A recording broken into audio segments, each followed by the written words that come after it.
My Lord, Rahim post-mortem ரிப்போர்ட்டை வச்சு பார்க்கும்போது அவர் தற்கொலை தான் பண்ணிருக்காருன்னு ரொம்ப தெளிவா தெரியுது. நோ, ரஹீம் கண்டிப்பா தற்கொலை பண்ணிருக்க மாட்டாரு. யாருமா நீ?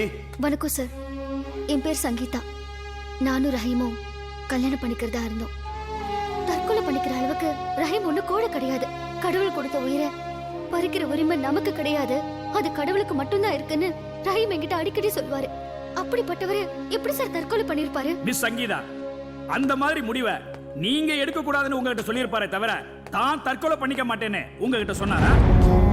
இவரான கொலை பண்ற அளவுக்கு ரஹீமுக்கு விரோதிகளோ காதல் பிரச்சனையோ எதுவுமே கிடையாது. அரசியல் ஈடுபாடும் இல்ல, பண பிரச்சனையோ மத பிரச்சனையோ இல்லைன்னு அவரோட அப்பா அம்மாவே வாக்குமூலத்துல சொல்லியிருக்காங்க.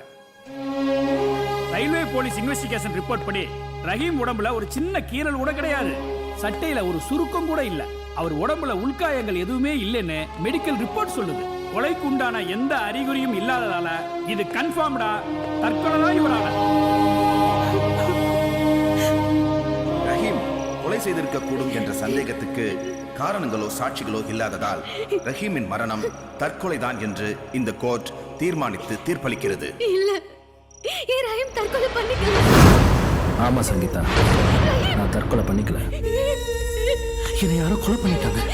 किसी ने मेरा खून किया है, क्यों मेरा खून किया, किसी ने मेरा खून किया है।